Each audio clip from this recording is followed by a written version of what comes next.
बिस्मिल्लाहिर्रहमानिर्रहीम। अस्सलामु अलैकुम दोस्तों, मैं हूँ हकीम मोहम्मद नईम। आज के इस वीडियो में मैं आपके साथ अपने दवाखाने से प्रोडक्ट मंगवाने के तरीक़ेकार के बारे में कुछ बातें करना चाहता हूँ।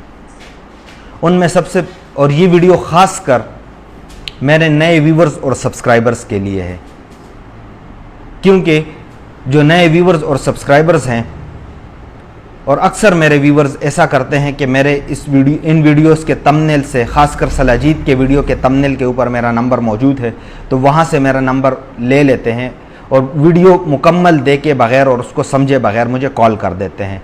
और वही सवालात जिनके जवाब मैं तफसील से उन वीडियोज़ में दे चुका हूँ, उनके बारे में मुझे बार बार सवालात पूछते हैं। तो बुनियादी तौर पे आप देख रहे हैं कि मेरा ये सेटअप है, दवाखाना है और इलाज मुआलजा मेरा काम है। तो ये सिर्फ सलाजीत के प्रोडक्ट्स बेचना जो है ना, या सलाजीत बेचना, ये मेरा काम नहीं है। इलाज मुआलजे का एक सिलसिला होता है। तो इस वजह से अक्सर जो मेरे व्यूवर्स और सब्सक्राइबर्स हैं, तो वो मुझसे सलाजीत के बारे में वही सवालात बार बार पूछते हैं जिनके मैंने अपने इस चैनल पर मौजूद सलाजीत के बारे में मुकम्मल मालूमात के नाम से जो वीडियो मौजूद है 25 मिनट की, उस वीडियो में मैंने तफसील से उन बातों के जवाब दिए हैं। तो अभी भी मुझे, और जो सबसे बड़ी बात है कि यहाँ पर दवाखाने में जो लड़के मेरे साथ काम करते हैं, तो मेरे लिए कोई मुश्किल नहीं है। मैं यही मोबाइल लेके तो उनको दे देता हूँ और उनसे कह देता हूँ कि जो भी सलाजीत के बारे में पूछे तो आप उनको ये जवाब दे दें। लेकिन चूँकि आप व्यूवर्स और सब्सक्राइबर्स मेरे लिए बहुत अहम है, मेरे लिए एक अहमियत का दर्जा रखते हैं, तो इस वजह से मेरी कोशिश होती है कि मैं अक्सर ख़ुद इस फ़ोन पे बात करूं। और अक्सर लोग तो मुझे बात करने पे मजबूर भी कर देते हैं। होता यह है कि मेरे पास मरीज़ बैठे होते हैं यहाँ पर और वो कॉल कर देते हैं। मैं लड़के को कह देता हूँ कि जी आप फ़ोन उठाएं और उनसे बात करें, तो वो 2 सवाल या 2 बातें सलाजीत के बारे में पूछ लेते हैं या कह देते हैं कि हमने सलाजीत मंगवानी है, और पूछ वो कुछ और रहे होते हैं। तो चूँकि ये लड़के सलाजीत के बारे में तो उनको पता है कि प्राइसेस क्या है, तरीक़ेकार क्या है मंगवाने का, लेकिन तिब और हिकमत के बारे में ये इतना नहीं जानते। तो मजबूरन वो मरीज़ के सामने जो है ना मोबाइल मेरे पास लेकर आते हैं और मुझे कह देते हैं कि हकीम साहब लाहौर से कॉल है, हकीम साहब फैसलाबाद से कॉल है, सरगोदे से कॉल है, कराची से कॉल आ रही है। तो इस वजह से फिर मुझे मरीज़ के सामने मजबूरन अपनी तवज्जो जो मेरी उस तरफ होती है वो पूरी बढ़ जाती है और मैं बात कर लेता हूँ। और उसमें वो पूछ क्या रहे होते हैं कि जी सलाजीत के फ़ायदे क्या है, इसको कितनी मिक़दार में इस्तेमाल करें, इसको कैसे इस्तेमाल करें, सलाजीत बच्चे इस्तेमाल कर सकते हैं कि नहीं इस्तेमाल कर सकते, जी सलाजीत ये असली होगी कि नकली होगी। मतलब अक्सर लोग तो ये भी सवाल पूछ लेते हैं कि आपके पास जो सलाजीत है ये असली होगी कि नकली होगी। तो इस तरह के गैर ज़रूरी सवालात मुझसे पूछे जाते हैं। और इसमें जो बुनियादी मकसद ये होता है कि एक तो जो मरीज़ आया हुआ होता है उसका टाइम, मतलब उसको जो टाइम देना होता है उसमें खलल आ जाती है, मेरी तवज्जो भी बढ़ जाती है। और चूँकि इस नंबर पे मैं मोस्टली ख़ुद कॉल करता हूँ, तो मैं अपने तमाम व्यूवर्स को ये रिक्वेस्ट करता हूँ कि बराए मेहरबानी, जब मैं आपको बता भी देता हूँ कि हकीम मोहम्मद नईम ख़ुद ही आपसे मुखातिब हूँ, तो फिर आप वो वीडियोस पहले देखा करें ताकि आपको वो सवालात ना पूछना पड़े।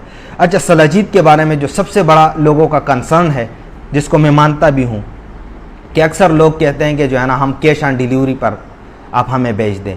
तो इस बात से मैं बिल्कुल साफ इनकार कर देता हूँ, कैटेगोरिकली जो है ना मैं एक्सक्यूज़ कर देता हूँ कि मतलब मैं कैश ऑन डिलीवरी पे अपनी कोई भी प्रोडक्ट बशमूल सलाजीत के मैं सेल नहीं करूँगा और ना मैं बेचूँगा। क्योंकि एक छोटा सा वाक़या आपको सुना देता हूँ कि पिछले दिनों की बात है कि कनाडा से और 1-2 मुल्क और भी है तो वहाँ से मुझे कुछ मतलब बड़े उम्र के बुज़ुर्गों ने फ़ोन किया, जिनकी उम्रें जो है ना वो 60 से ऊपर की थी, और बड़े प्यार और मोहब्बत से मेरी उनके साथ बात होती थी। तो जब वो पाकिस्तान आए तो उन्होंने कहा कि हम आपसे पाकिस्तान आकर सलाजीत मंगवाएंगे। तो जब पाकिस्तान पहुँचे तो उन्होंने रिक्वेस्ट की कि हकीम साहब TCS का ऑफिस जो है ना हमसे दूर है और हम जो है ना किसी गाँव में रहते हैं, तो आप अगर हमें पाकिस्तान पोस्ट ऑफिस के VP पार्सल के थ्रू ये पार्सल भेज दें। तो चूँकि बुज़ुर्ग थे, उम्र का लिहाज भी था, मैंने उन पर एतमाद किया और मैंने पार्सल भेज दिए। अब क्या हो गया कि पार्सल भेजने के बाद मैंने उनको कह भी दिया, फ़ोन करके बता भी दिया, कंफर्म भी कर दिया कि पार्सल यहाँ से डिस्पैच हो चुके हैं, 2 दिन में आपको मिल जाएंगे। उन अल्लाह के बंदों ने क्या किया कि वो पार्सल मतलब वसूल ही नहीं किया। तो अब मुझे नहीं लगता कि उनकी नीयत क्या थी,